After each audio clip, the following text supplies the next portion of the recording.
no cumplen. Peor aún, la mayoría de las cárceles presenta deficiencias graves, 88% en higiene y materiales, 77% sin personal suficiente, más del 60% sin atención médica adecuada y 40% con fallas alimentarias. La gente no sale mejor de lo que entró, sino todo lo contrario. Sale con daños muy profundos y a cometer delitos mucho más graves. En 2024, el sistema penitenciario recibió más de 43,000 millones de pesos. Las cárceles federales, con poco más de 20,000 reos, concentraron más de 18,000 millones, casi 1 millón de pesos por interno al año. En contraste, las estatales, con más de 216,000 internos, recibieron solo 25,000 millones, es decir, 116,000 pesos por persona. Las cárceles están, en resumen, hacinadas otra vez con una falta tremenda de recursos, con unas restricciones pavorosas. Las cárceles no rehabilitan, representan un fracaso sistemático en la reinserción, protección de derechos humanos, impartición de justicia y control del crimen. Mega Noticias, Abel Martínez. La situación es crítica en nuestro país. Ante la falta de justicia y de instituciones eficientes, se recurre a la prisión preventiva oficiosa, una especie de cárcel automática.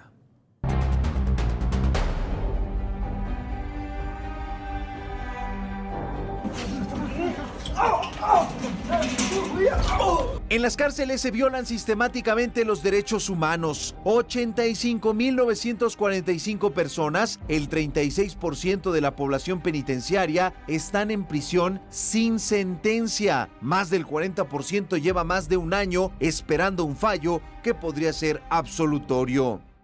Más de la mitad de los procesados resulta exonerado o libre y pasa años a veces en la cárcel. Aunque en 2008 se reformó la Constitución para reforzar la presunción de inocencia, el artículo 19 la anula al permitir prisión preventiva justificada y oficiosa. En 2023, la Corte Interamericana de Derechos Humanos ordenó eliminar la prisión preventiva oficiosa, pero México no acató. Antes de la llegada de Morena, solo 7 delitos ameritaban prisión automática. Actualmente, después de 3 reformas constitucionales, la lista aumentó a 23. Expertos resaltan que existen 14 medidas cautelares que podrían sustituirla, pero advierten que las autoridades prefieren encarcelar. Es completamente contrario a dicho principio de derechos humanos el considerar que alguien es culpable de manera a priori. El caso de Humbertus Pérez ilustra este abuso. Tras denunciar corrupción y fraudes inmobiliarios en el Estado de México, la Fiscalía lo acusó de robo y extorsión. Estuvo 4 años preso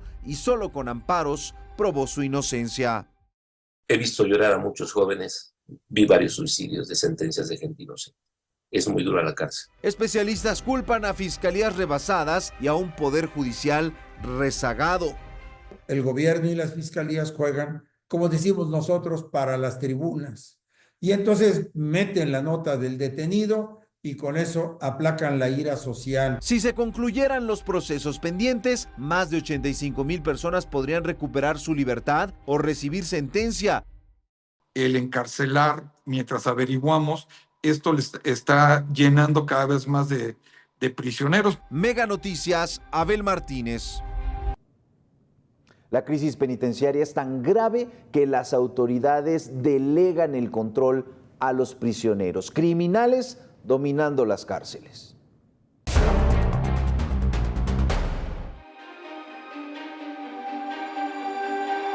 Nosotros somos gente que queremos pagar nuestra condena tranquilo. Estamos hartos de los abusos. El autogobierno es uno de los peores lastres del sistema penitenciario. Grupos de internos controlan la vida en prisión, desplazando al Estado. Hay veces que las autoridades, como no cuentan con el personal suficiente, pues tienen que delegar cierto control sobre ciertos líderes. Aunque el objetivo es la reinserción, los reos son recibidos por líderes criminales que imponen reglas y cobran por servicios básicos: cama, agua, comida, atención médica, llamadas y visitas conyugales. Tolerado o facilitado por autoridades, este modelo convierte las cárceles en centros de operación criminal. Desde ahí se realizan extorsiones telefónicas y se exige dinero a familiares para evitar agresiones. Muchas familias que tienen miedo de lo que les están haciendo a los PPLs adentro, por lo cual prefieren no denunciar. Expertos afirman que el autogobierno está presente en todos los penales, aunque no hay cifras precisas. El último diagnóstico amplio, en 2017, reveló que 65% estaba bajo control criminal. La Comisión Nacional de Derechos Humanos evalúa anualmente los penales, pero no los supervisa todos. En 2024 revisó 145 de 325 y detectó autogobierno en 13. En 2023 examinó 264 y halló en 27. Los autogobiernos suceden en absolutamente casi todas las cárceles del mundo. Las condiciones estructurales lo favorecen. 77.2% de los penales no tiene personal suficiente, 44% carece de personal capacitado y 66% incumple su plan de actividades. Aunque las incidencias bajaron en 2024, hubo 417 riñas, 47 suicidios, 10 homicidios y 1,306 quejas. Han habido huelgas de hambre, hay muchas quejas violatorias a los derechos humanos. Mega Noticias, Abel Martínez. Le hemos presentado un diagnóstico desafortunadamente con cifras negativas y la perspectiva es que no van a cambiar porque las autoridades no están actuando. Para más información consulte meganoticias.mx y síganos en redes sociales.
A debate con Alberto García. ¿Cómo le va? Qué bueno que continúa con nosotros en Mega Noticias. Hoy un tema muy importante porque es un riesgo enorme el transporte de sustancias peligrosas por las carreteras, autopistas y calles del país.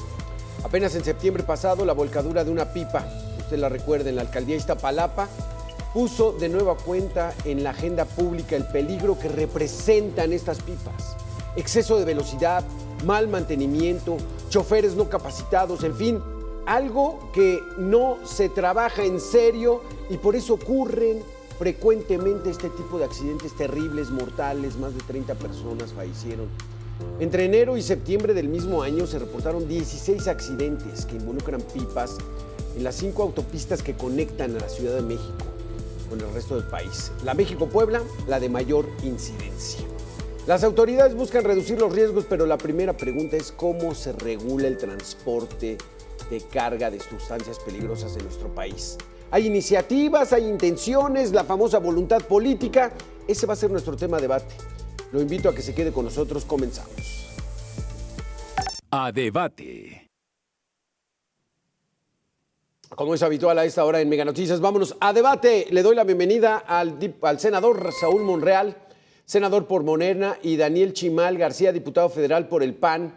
Pues todo pinta que esto puede ser un buen debate. Saúl, ¿cómo es posible que en el 2025, con toda la tecnología que tenemos, todo el internet, toda la tecnología, no podamos regular a los transportistas de estas sustancias que son peligrosísimas para todos, Saúl? Bueno, primero, muy buenas tardes, Alberto, Daniel, diputado, gusto en saludarlos. Pues es increíble porque es un tema pendiente, no nada más en el ámbito federal, Alberto, y no nada más en sustancias peligrosas, que ya lo decías tú correctamente. Hay un problema también del doble semirremolque, por ejemplo, Sí. donde ha provocado muchísimos accidentes. E incluso México es uno de los países que no está regulada esta materia, en materia de carreteras. Casi en toda Latinoamérica ya está regulada la prohibición de vehículos de doble semirremolque, pero también está regulado. Yo creo que se tiene que tener más sanciones severas, incluso castigos, más penas, e incluso elevarlo hasta delito, el tema de las transporte de sustancias peligrosas, porque ha habido muchas tragedias. O sea, Lo aquí el decías tú asunto aquí está el asunto, Saúl. Si un empresario se va a dedicar a eso, tiene que meterle muchísima inversión en la seguridad. Porque Daniel Chimal, Claro. esta plática la hemos tenido infinidad de veces en los últimos 50 años. Siempre ocurre lo mismo y siempre hay muy buenas voluntades. ¿Qué están haciendo ustedes, diputados y senadores, Daniel? Bueno, a ver, yo te diría que al menos en México ya se cuenta con una regulación.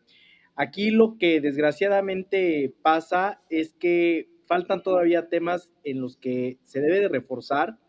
Hay varios vacíos críticos que desde mi punto de vista conviene abordar para que podamos avanzar en este tema. Te puedo poner un ejemplo, la inspección y sanciones reales creo que es un común denominador en este y otros tantos temas.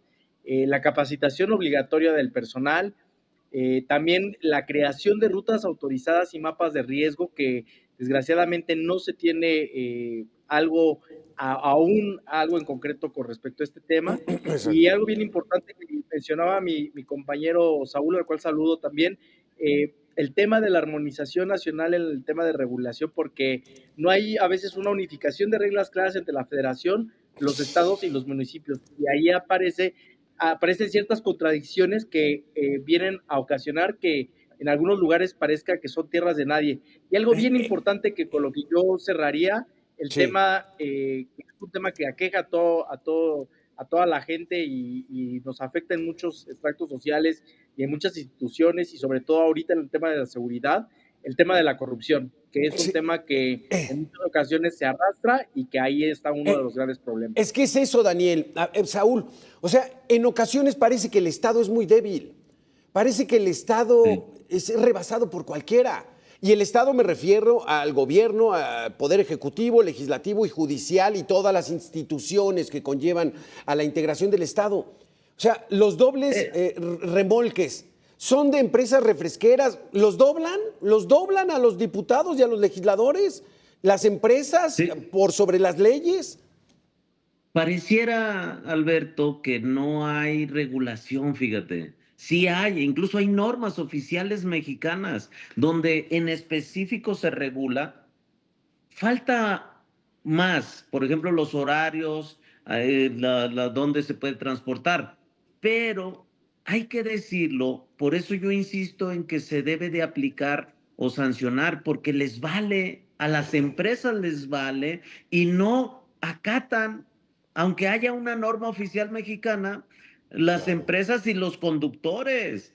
O sea, ve cuántos accidentes por imprudencia de los conductores, cuando deberían ellos poner el ejemplo y ver el problema tan grave o lo que están transportando. Ese es por eso yo insisto que si no se sanciona, si no se, incluso se tipifica como delito para la empresa y para los mismos conductores, porque pareciera que les vale y pareciera que es una norma administrativa. Y ponen en riesgo ellos mismos su vida y dejan desamparada a su familia. O sea, Daniel, un punto, o sea, es la regulación que no respetan y la corrupción, Daniel. O sea, ¿quién tiene que poner orden? La autoridad.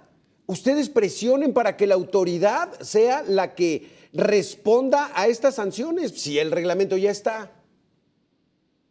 Hay una agencia, perdón. Daniel y luego Saúl. Ajá. Gracias. Sí, totalmente. O sea, yo creo que, a ver, aquí más que voluntad política, que creo que hace falta mucha actualmente, y que también creo que es bien importante, porque normalmente cuando se tocan este tipo o se abordan este tipo de temas, la industria nos empieza a hablar de los factores económicos que les pueden perjudicar, que sí es muy cierto y que es bien importante que se tengan en consideración. Nosotros estamos proponiendo también, y sabemos que esto no va a ser un problema que se radique de la noche a la mañana, pero que haya una eliminación gradual, al menos particularmente del doble remolque, para que las empresas y la industria pueda ir adaptándose a la nueva realidad y evitar este tipo de problemas. Particularmente en el tema de gas LP, creo que es algo que urge cuanto antes, porque pues lo estamos hablando de vidas de los ciudadanos que se ponen en cada año en riesgo. Sí, porque fue terrible, Saúl, lo que ocurrió aquí en el Puente de la Concordia. O sea, gente que iba sin ningún peligro, sin ningún riesgo, circulando en un día absolutamente normal, y de repente una pipa se volca 200 metros y hasta ahí quedaron. Saúl, ¿querías decir algo? Pero mira, hay incluso cifras, incluso hay las cifras, por ejemplo, las carreteras con mayor incidencia en accidentes de transporte de carga. Por ejemplo, en primer lugar está la Puebla-Córdoba, con 279 colisiones, con más de 106 lesionados. La Coatzacoalcos-Villahermosa, la México-Cuernavaca y la Reforma Agraria Puerto Juárez. Todas, e incluso en Zacatecas, que yo soy de Zacatecas, la de Zacatecas-Aguascalientes, pero ya es muy común. Es más, ha habido incremento en accidentes por vehículos de carga, de transporte de carga. Por eso yo he insistido que se tiene que parar, porque el claro ejemplo de Iztapalapa fue un ejemplo, que lamentablemente fueron 30 vidas, pero ha habido así, e incluso con mucha irresponsabilidad, porque van desvelados. Aquí la Secretaría de Comunicaciones y Transporte no está cumpliendo su rol. ¿Por qué? Porque tiene que verificar constantemente, así lo marca la ley, así lo marcan las normas, pero pareciera que no hay verificadores, no hay inspectores, no hay un operativo que esté en las carreteras, por ejemplo, y les diga, a ver, párate, a ver cómo vas. ¿Y a ellos, quién los sanciona a ellos, Saúl? O sea, ellos están para supervisar. Y cuando hay un accidente como este, no nada más es el chofer, no nada más es la empresa, es la gente de tránsito y la gente que verificó, y todos deberían estar con un proceso, Daniel. Totalmente. A ver, yo creo que, como yo mencionaba, el problema de la corrupción es un mal que nos aqueja en todos los niveles.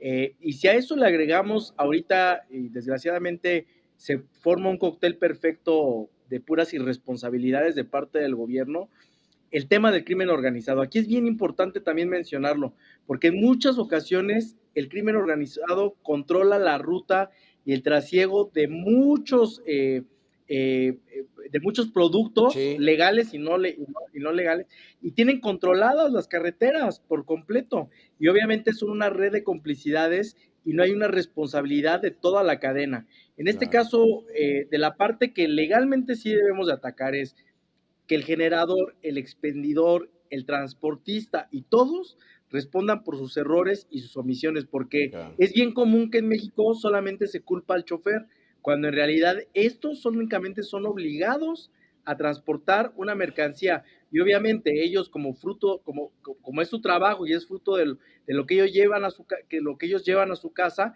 pues no tienen de otra, ¿no? Están totalmente cooptados y se encuentran estas familias entre la espada y la pared. Ahora, ¿qué nos cuesta? Y yo creo que hay una forma muy buena de salir, es copiar los modelos exitosos a nivel internacional al respecto. En Europa tienen una de las normas más eficaces que evitan hay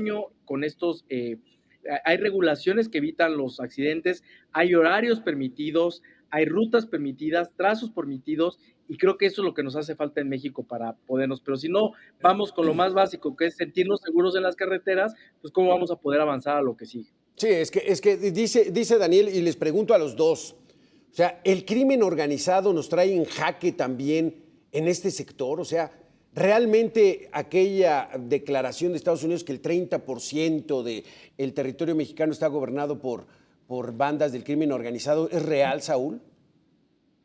Mira, hay una realidad, incluso se está batiendo, y hay que decirlo con todas sus letras. Incluso había carreteras, recordarán, hace años que no eran intransitables, porque prácticamente los asaltaban, les quitaban sus mercancías. Yo insisto en que se debe de regular. Yo en el Senado presenté una iniciativa con punto de acuerdo, iniciativa para prohibir la doble remolques. Y fíjate, qué lamentable, porque muchos senadores aquí inmediatamente llegaron cabilderos de industrias, de empresas, y empezaron a desactivar esta iniciativa. Claro. Yo creo, insisto, que por seguridad en las carreteras se debe de implementar. Y por supuesto, todo se debe ya ahora con las nuevas reformas constitucionales, donde le da facultades a la Guardia Nacional de investigación, de inteligencia, se debe de aprovechar, se está aprovechando, yo creo va avanzando. Por supuesto que las carreteras deben de ser una prioridad en materia de seguridad vial, en materia de seguridad pública, porque imagínate todo lo que no se transporta en todo el interior de nuestra República Mexicana. Yo insisto en que todo esto lo debemos nosotros como legisladores nos obliga a decir, a informar la realidad que se están viviendo en todos los sectores, sector productivo, incluso hasta en familiar, porque a veces porque eso es muy importante, inseguro. Porque ustedes, de acuerdo a lo que me dices, quieren mostrar la realidad. A veces el Poder Ejecutivo pues, nos da otros datos y como que no empatan con lo que está viviendo uno, Daniel. Nos dicen que los homicidios van 30% abajo. Híjole, a uno le cuesta mucho aceptar esa cifra. Totalmente, o sea, vemos recurrentemente que el gobierno federal desvía la mirada del problema puntual. En este problema que, repito, es consecuencia de la omisión de autoridades, de la omisión y la irresponsabilidad de empresarios, y en gran medida también, como bien mencionada, al uso que el crimen organizado tiene de nuestras carreteras como fuente de ingresos, como el robo y la extorsión, el cobro de piso, también como ellos usan la infraestructura del Estado, ¿no? Como a veces es más común ver cómo usan la infraestructura de todos los mexicanos para mover droga, armas, personas, cómo esto es un vehículo para ellos para tener control territorial también. O sea, creo que es un problema que el gobierno no ha querido enfrentar, y repito, no es necesariamente falta de voluntad política en las cámaras, sino de que verdaderamente a veces el gobierno actúe en consecuencia seriamente y con todo el rigor de la ley. Saúl, tú representas a Morena. ¿No están actuando el gobierno con seriedad y profesionalismo? No, por supuesto que sí. Mira, yo te lo decía hace rato, se está avanzando porque antes había carreteras que eran intransitables por la delincuencia, por esto. Ahorita me atrevo a decirlo porque yo voy a Zacatecas, por ejemplo, la de San Luis, Zacatecas, o la de Aguascalientes, la de León, por ejemplo, en Guanajuato, siempre era muy común asaltos, extorsiones, y se ha batido. Yo lo he dicho y lo reconozco, el mismo secretario de Seguridad, uno que quisiera que bajara todo y de un día para otro, pero se ha avanzado, incluso se ha avanzado. Yo les he dicho que se debe de reconocer, mira, tan solo en un año hay 18,000 detenidos, lo que nunca se hizo en 2 sexenios, ni el de Peña Nieto ni el de Felipe Calderón. En un año, nuestra presidenta ha estado frontal con la delincuencia organizada. Es un año, pues, se ha avanzado, se va bajando pero la siguen incidencia. matando regidores, expresidentes municipales. Hoy ya detuvieron al intelectual de Carlos Manso y qué bueno, ojalá y así se sigan dando resultados. Yo aplaudo y celebro esta detención para que vean y para que también no quede impune una muerte que fuera en todo el Porque país. ya la gente Lamentable. la gente está haciendo manifestaciones, por eso la marcha de la generación Z el fin de semana. Que por cierto, a mí me da mucha tristeza que la hayan manchado, una buena lucha legítima, una buena manifestación, y la mancharon personajes como Acosta Naranjo, como ellos que dices, ni son generación Z, ni tenían que ver nada. Y da tristeza cómo lucran con las tragedias, cómo crean una narrativa a la oposición que no da. ¿Cómo ves esto, Daniel? ¿Cómo ves esto? Mira, Alberto, a mí me parece lamentable verdaderamente escuchar al senador, porque es terrible que él, siendo de Zacatecas, no esté enterado, al parecer no está enterado, porque fíjate cómo apenas el 3 de octubre el secretario general de gobierno, Rodrigo Reyes, pidió urgentemente la intervención de las Fuerzas Armadas para reforzar la seguridad en varios narcobloqueos con los que amaneció su estado. Esto te habla de justamente esa indolencia que tienen los funcionarios, los senadores, los diputados de Morena, y se voltean a ver a otro lado, porque en ese momento tenían puntos afectados seriamente en la carretera de Zacatecas, de San Luis Potosí y otra en Río Grande, y si no, no me lo va a dejar mentir, porque fue el propio gobierno del estado quien pidió la intervención del gobierno federal al respecto. ¿Y cómo quieren desviar ahorita la atención diciendo todo es una conspiración para afectar a su gobierno? Todo es una conspiración de la derecha internacional, se atreven a decir, para afectar la popularidad de su gobierno. Y la verdad es que esto es lamentable. Esto nada más habla de la indolencia que tiene el gobierno de Morena con los mexicanos. 20 segundos, Saúl, se nos acaba el tiempo, 20 segundos. Daniel, hay un reconocimiento. Yo te invito a que veas las cifras oficiales del Consejo Nacional de Seguridad Pública, y la entidad que más disminuyó en delitos fue Zacatecas, para tu mayor conocimiento. Y ahí está, el 70% bajó la incidencia delictiva. No, te equivocas. Y yo no estoy diciendo, ahí están los personajes, yo no estoy diciendo que comenzó el debate un poco tarde, señores. Muchísimas gracias. Muchísimas gracias a los dos por este intercambio de opiniones. Gracias, Daniel. Gracias, Saúl. Gracias a la gente que estuvo con nosotros. Continúen la programación de Mega Noticias. Soy su servidor, Alberto García Castillo. Gracias.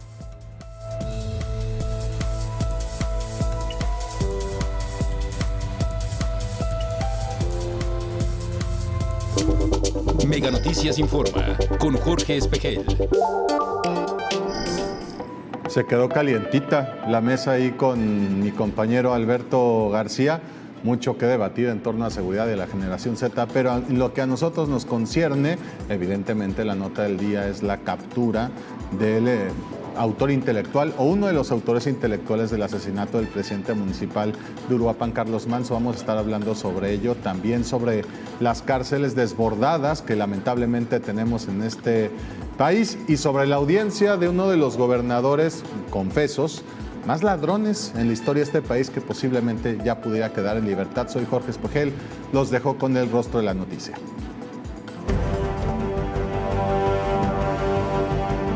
Que debían disparar